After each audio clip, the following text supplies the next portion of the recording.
جناب خواجہ اشرف صاحب مشہور مصنف، صحافی، ادیب، کئی کتابوں کے مصنف، مٹی کا بیٹا، اور جناب جو ہے کئی سفر نامے ماسکو کے اوپر اور مصر میں جو ہے مصر کے اوپر اور بہت سارے ممالک کے جو ہے سفر نامے انہوں نے لکھے ہیں خواجہ اشرف صاحب نے.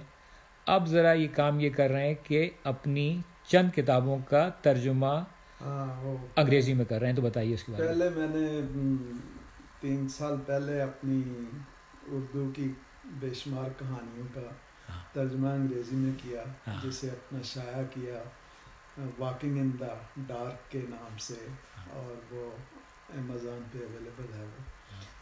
اور اس کے بعد میں نے سوچا کہ یہ ناول میں نے لکھا تھا اپنا 7-8 سال پہلے، مٹی کا بیٹا، اور اس کی تھیمز جو ہیں بڑی یونیک قسم کی اور انٹرنیشنل قسم کی تھیمز ہیں. جیسے اس کا بیسک کنسیپٹ جو ہے حرامی پن کا جو گلٹ ہے اس کے گرد وہ کہانی گھومتی ہے، لیکن اس کی برانچز جو ہیں کہانی کی وہ نان وائلنس موومنٹ کو بھی ٹچ کرتی ہیں، اینٹائی وار موومنٹ کو ٹچ کرتی ہیں، پھر اپنا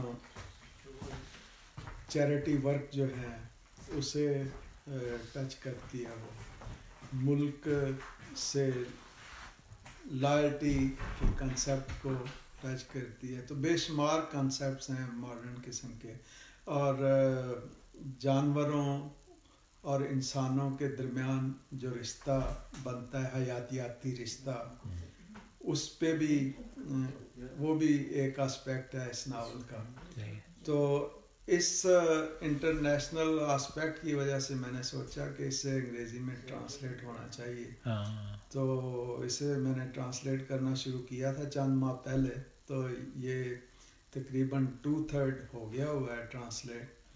انگریزی میں اسے میں ٹرانسلیٹ کر رہا ہوں دا پاٹرز سن کے نام سے. دا پاٹر سن، جیسے ہیری پاٹر ہے، سو وہ ہیری تو میں نے غائب کر دیا، لیکن پاٹرز چونکہ یہ مین کریکٹر جو ہے کمہار کا بیٹا ہوتا ہے. اچھا، کمہار کا ہی بیٹا ہے واقعی وہ. ہاں صحیح. ہاں، تو اس کی مناسبت سے میں نے انگریزی میں اس کا جو ٹائٹل رکھا ہے وہ دا پاٹر سن. اچھا، میرا یہ خیال تھا کہ فرزند زمین سے آپ نے مٹی کا بیٹا. نہیں. اچھا، مٹی کا بیٹا جو ہے وہ کمہار کا لڑکا. تو وہ کمہار جو ہے جس کا وہ بیٹا ہے، وہ اسے مٹی کے حوالے سے بڑے پتے کی باتیں بتاتا ہے اسے. وہ کہتا ہے کہ مٹی کے ساتھ جس کا رشتہ جڑا رہتا ہے وہ ہمیشہ سکھی رہتا ہے، اور جس کا رشتہ مٹی سے ٹوٹ جاتا ہے اسے دکھوں کے سوا کچھ نہیں ملتا زندگی میں. تو اسی فلسفے کو لے کے وہ ساری عمر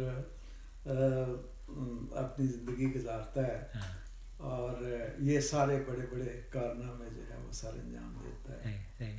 تو میں سمجھتا ہوں کہ اس میں انٹرنیشنل آڈینس کے لیے خاصا دلچسپی کا سامان ہے. تو اسی وجہ سے میں نے سوچا کہ یہ مناسب ہوگا کہ اسے ٹرانسلیٹ کیا جائے. تو چونکہ وہ کمہار کا بیٹا ہے تو اس مناسبت سے اس کا نام جو ہے میں نے پاٹر سن. میں سمجھتا ہوں کہ یہ بہتر ریپریزنٹیشن کرتا ہے اس کی تھیم کی، مین تھیم کی، چونکہ اس کی فیملی بیک گراؤنڈ ایسی ہے. تو بہرحال وہ جلدی اگلے 3-4 ویک میں کوئی میں پوچھنے والا تھا. ہاں، ختم ہو جائے گی. لیکن چھپے گی کب وہ، اور شائع کب ہوگی؟ شائع بھی میرا خیال ہے زیادہ سے زیادہ 2 مہینے کے اندر اویلیبل ہو جائے گی یہ مارکیٹ. یعنی کہ ہم لوگ انتظار کریں 1 جنوری کے آس پاس، یا یہ کہ جنوری کے اینڈ تک، فیبروری کے بگننگ میں اٹ شل بی اویلیبل. اچھا، زبردست. پھر اگلا پروجیکٹ کیا ہوگا فاضل صاحب؟ اس کے بعد پھر واپس میں لکھائی پڑھائی کی طرف آؤں گا. ایک اور ناول جو کہ خاصے عرصے سے میں نے شروع کر رکھا ہے، جس کا پرسپیکٹو جو ہے وہ کولڈ وار ہے، سوویت یونین اور امریکہ اینڈ رشیا. تو یہ سارا 25-30-40 سال پہ محیط کہانی ہے اس کی.